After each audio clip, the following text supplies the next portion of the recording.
Hello everyone, welcome back to my channel bright crafting world. So friends, I hope आप सभी लोग ठीक होंगे और बहुत अच्छे होंगे। तो सबसे पहले मेरी पूरी यूट्यूब फैमिली को, मेरे सभी स्टूडेंट्स को wishing you a very happy new year. आप सभी को नव वर्ष की बहुत बहुत शुभकामनाएं। तो स्टूडेंट्स या ये वीडियो जो भी देख रहे हैं मेरे फ्रेंड्स, मेरी यूट्यूब फैमिली, उन सभी को मैं बता दूं, या आपको पता भी होगा कि आज से ठीक 2 महीने के बाद बोर्ड एग्जामिनेशन 2025 यानी कि 2025 के बोर्ड एग्जामिनेशन स्टार्ट होने वाले हैं। और जैसा कि आप सभी को पता होगा कि इस टाइम सभी स्कूल्स में प्री बोर्ड एग्जाम चल रहे हैं। तो जैसा कि आप सभी को पता है कि ये जो प्री बोर्ड एग्जामिनेशन होते हैं वो हमारी बोर्ड की तैयारी अच्छे से हो जाए इसलिए कराए जाते हैं। बाकी जो भी स्टूडेंट बहुत अच्छे से पढ़ाई कर रहे हैं उनके प्री बोर्ड एग्जामिनेशन बहुत अच्छे से जा रहे होंगे, लेकिन जो बच्चे प्री बोर्ड एग्जामिनेशन में भी फेल हो रहे हैं या फिर वो अच्छे से पेपर अटेम्प्ट नहीं कर पा रहे, क्या दिक्कतें आती हैं, क्या प्रॉब्लम आती है, उन सभी को लेकर हम इस वीडियो में बातचीत करने वाले हैं। और एक कॉपी में किस तरीके से लिखना चाहिए, कॉपी हमारी कैसे नीट एंड क्लीन रहनी चाहिए जिससे बोर्ड एग्जाम में हमारे अच्छे नंबर आए, तो इन बातों पर हम यहाँ पर आज चर्चा करने वाले हैं। तो पूरी वीडियो देखने से पहले अगर आपने मेरे चैनल को लाइक, सब्सक्राइब और शेयर नहीं किया है तो प्लीज जरूर कर दीजिएगा, क्योंकि ये वीडियो बहुत ज्यादा यूजफुल होने वाली है आप लोगों के लिए। तो चलिए फ्रेंड्स, वीडियो स्टार्ट कर लेते हैं हम। तो स्टूडेंट, जब भी हम कोई एग्ज़ाम देने जाते हैं तो सबसे पहले जो हमारी पर्सनल डिटेल होती हैं या डिटेल्स जो होती हैं कॉपी के ऊपर लिखने वाली, वो हमें अच्छे से फिल करनी होती है। जैसे कि क्लास, रोल नंबर, अंकों में, शब्दों में, सब्जेक्ट, डेट, ये सभी चीज़ें हमें बहुत अच्छे से लिखनी है, ओवरराइट नहीं करना है, जिससे टीचर्स जो होंगे वहाँ पर जो कॉपी चेक करते हैं उन्हें अच्छे से क्या हो जाए, समझ में आ जाए। क्योंकि आपने वो सुना होगा कि first impression is the last impression होता है, इसलिए सबसे पहले आपको अच्छे से डिटेल फिल करनी है। डिटेल फिल होने के बाद अगर आपका ये जो डिटेल आपकी अच्छे से फिल हो गई और कोई मिस्टेक नहीं निकली तो ये बहुत अच्छा इंप्रेशन जो है देता है। उसके बाद हम कॉपी में लिखना स्टार्ट करते हैं। तो देखिए, आइए बताती हूँ मैं कि अब कॉपी में कैसे लिखना चाहिए। तो देखिए स्टूडेंट, कॉपी में सबसे पहले लिखने के लिए हमें इस बात का ध्यान रखना पड़ता है कि जो हमारे ऊपर उत्तर नंबर डले हुए होते हैं कॉपी में, वो सही हो, ठीक हो और बिल्कुल स्पष्ट रूप से लिखे हुए हों कि समझ में आने चाहिए। कभी कभी होता क्या है कि बच्चे लिखते कुछ है और समझ में कुछ आता है, क्योंकि वो ठीक तरीके से अक्षर नहीं बनाते हैं, जिससे टीचर को समझ में नहीं आता है और नंबर हमारे वहाँ पर कट जाते हैं। तो अगर हमारा हिंदी में पेपर है तो हम हिंदी में पेपर दे रहे हैं तो हमें उत्तर नंबर डालना है, और हम इंग्लिश में पेपर दे रहे हैं तो हमें आंसर नंबर करके डालना है। वैसे ये बात बहुत सारे बच्चों को पता होगी, लेकिन जिनको नहीं पता है तो उनके लिए नई बात उन्हें जानने के लिए मिली, मैं ऐसी आशा करती हूँ। इस कॉपी में आप देख सकते हैं कि किस प्रकार से ऊपर बड़े बड़े करके उत्तर लिखे हुए हैं और उनके आगे उनकी संख्या लिखी हुई है, जैसे उत्तर नंबर 3, उत्तर नंबर 4, उत्तर नंबर 5 और उत्तर नंबर 6। तो ये आपको भी ठीक तरीके से और साफ साफ दिख रहे होंगे। ऐसे ही हमें क्या करने हैं, साफ साफ बिल्कुल लिखना है। तो पहली बात तो ये हो गई कि उत्तर या आंसर हमें ठीक तरीके से और बड़ा बड़ा करके लिखना है। दूसरी बात हम ये ध्यान में रखेंगे कि जब भी हम कोई भी उत्तर लिखें तो वो सारे क्या हों, सीरीज यानी कि लाइन से लिखे हुए हों। ऐसा नहीं हो कि पहले हम उत्तर नंबर 6 कर रहे हैं, उसके बाद हम उत्तर नंबर 3 कर रहे हैं, उसके बाद हम उत्तर नंबर 1 कर रहे हैं, इस तरीके से ना लिखा हुआ हो, क्योंकि इससे गलत इंप्रेशन पड़ता है और चेक करने में भी फिर प्रॉब्लम होती है। ये कोशिश कीजिएगा कि जैसे सेक्शन होते हैं, section A, section B, section C, इसी तरीके से हिंदी में होता है खंड ए, खंड बै, खंड से।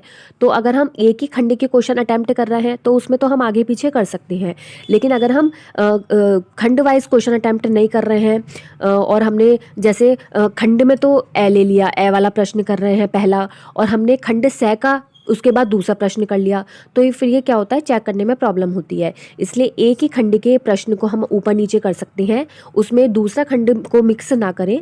एक ही खंड कर रहे हैं तो एक ही खंड को पहले क्या कीजिए, कंप्लीट कीजिए। तो इस तरीके से दूसरी बात को हमें ये ध्यान में रखना है।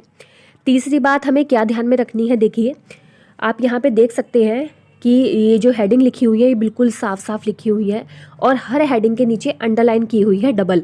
तो जो हमारी मेन हेडिंग होती है उसके नीचे हमें क्या करनी है, अंडरलाइन करनी है बहुत ही साफ साफ। उसके बाद हमें क्या है ध्यान में रखना है, देखिए ये जो आगे पैराग्राफ लिखे हुए हैं उसमें भी अंदर ब्लैक पेन से जो मेन बातें होती हैं वो लिखी जाती हैं। और अगर आप ब्लैक पेन से नहीं भी लिख रहे हैं, कभी कभी ऐसा होता है हम एग्ज़ाम में लिखते हैं तो हम पेन चेंज करते हैं तो हम टाइम लग जाता है, तो कि उस प्रश्न में जो मेन बातें होती हैं हमें उसके नीचे अंडरलाइन कर देनी है ब्लैक पेन से। जैसे कि आप इन प्रश्न के अंदर देख सकते हैं, देखिए जैसे मोती या झालर, हल्के रंग, डिज़ाइनदार, इन या जीवाणु द्वारा, रोगों द्वारा, हैजा, बुखार, ये हमने क्या कर दिया अंडरलाइन कर दिए बीच बीच में।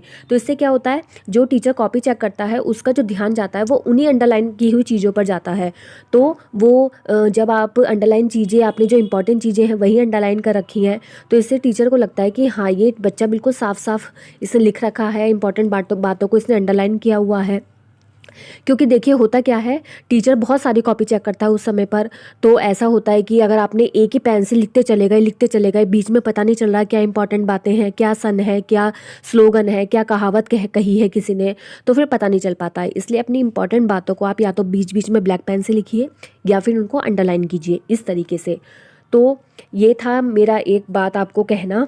उसके बाद अगली बात मैं आपको ये कहना चाहती हूँ कि आप हमेशा कोशिश कीजिए कि किसी भी क्वेश्चन में, अगर आप कोशिश है आपकी वहाँ पर, अगर आपके पास टाइम है तो चित्र ज़रूर बनाइए, डायग्राम ज़रूर बनाइए किसी भी क्वेश्चन में।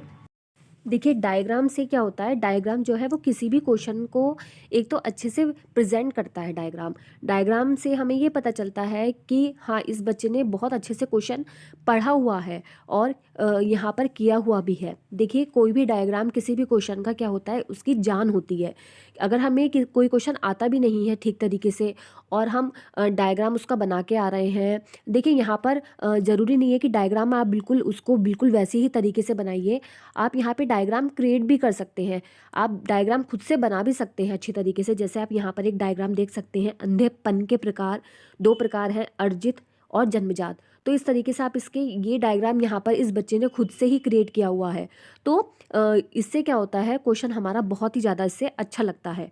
तो अगर आपको वहाँ पर टाइम मिल रहा है, टाइम मिले या ना मिले, हमें टाइम निकालना पड़ता है वहाँ पर, जिससे हम अपनी कॉपी को बहुत अच्छे से किसी के सामने प्रेजेंट कर सके, अपना लिखा हुआ प्रेजेंट कर सके। क्योंकि यही बातें क्या करती हैं, हमें औरों से हटके जो है बनाती हैं। तो फ्रेंड्स अगर आपको नंबर हासिल करने हैं अच्छी तरीके से, तो आपको इस तरीके से डायग्राम बनाकर आने ही होंगे और उसके लिए टाइम निकालना ही होगा। बाकी आप ये देखिए मैं किस तरीके से आपको ये चित्र दिखा रही हूँ जिससे आप अच्छी तरीके से समझें। तो आज की वीडियो में मैंने जो आपको बातें बताई हैं वो ये बातें बताई हैं कि सबसे पहले तो जो हमें उत्तर नंबर लिखने हैं वो बड़े होने चाहिए, साफ़ होने चाहिए, नीट एंड क्लीन होने चाहिए, ओवरराइट नहीं होने चाहिए। दूसरी बात, जो हमारी मेन हेडिंग होती है उन्हें हमें अंडरलाइन करनी है हमेशा। तीसरी बात, जो हम जो अंदर लिखते हैं पैराग्राफ बनाकर, यानी कि जो हम क्वेश्चन का आंसर लिखते हैं उसमें जो बीच बीच में मेन बातें आती हैं वो हमें ब्लैक पेन से लिखनी है। और अगर आपके पास उस टाइम पे टाइम नहीं है ब्लैक पेन से लिखने का, तो आप क्या कर सकते हो, उन बातों को अपनी अंडरलाइन कर सकते हैं ब्लैक पेन से। आप पीछे वीडियो में जाकर देख सकते हैं कि किस तरीके से क्वेश्चन के बीच में अंडरलाइन की हुई है यहाँ पर। उसके बाद आप ये बात ध्यान में रखिए कि आपको लॉन्ग आंसर में हमेशा डायग्राम बनाकर ही आना है। अगर आप एक बार को कम लिखेंगे और आप डायग्राम बनाकर आएंगे बहुत अच्छी तरीके से, तो आप यकीन जानिए आपको बहुत अच्छे मार्क्स मिलेंगे। क्योंकि मैं भी एक टीचर हूँ और मैं भी इसी तरीके से जो है चाहती हूँ अपने स्टूडेंट से कि वो अपनी कॉपी को बहुत साफ़ सुथरी रखें, डायग्राम बनाकर आएँ, चीज़ों को समझाएँ ज़्यादा से ज़्यादा। तो बच्चों ये तो तभी करना पड़ेगा जब आप मेहनत करेंगे, जब आप करने की कोशिश करेंगे। अगर आपने ये सोचा है कि मैं कुछ नहीं करके आऊँ एग्ज़ाम में और आपको नंबर मिल जाए, तो ऐसे नहीं मिलते हैं नंबर। आपको मेहनत करनी होगी, बहुत अच्छी तरीके से मेहनत करनी होगी, चीज़ों को समझना होगा और उसके बाद आपको फिर बोर्ड के एग्ज़ाम देने होंगे। एक बात और स्टूडेंट, जब आप अपना पूरा पेपर सॉल्व कर लेंगे उसके बाद आप अपना पीछे की तरफ क्या करेंगे, रोल नंबर लिख देंगे, यानी कि सबसे लास्ट में पेपर सॉल्व करने के बाद। तो ये सारी बातें आपको अपने एग्ज़ाम के दौरान या अब आपके प्री बोर्ड अगर चल रहे हैं या विंटर वेकेशन के बाद अभी आपके शुरू होंगे, तो आप इन बातों को ध्यान में रखकर अपना पेपर दीजिए, तो आपके बहुत अच्छे एग्ज़ाम आएंगे। आपको मेहनत करनी होगी। तो चलिए फ्रेंड्स, आज की वीडियो यहीं पर ख़त्म करते हैं। वीडियो आपको कैसी लगी आप लाइक शेयर सब्सक्राइब ज़रूर कर दीजिएगा।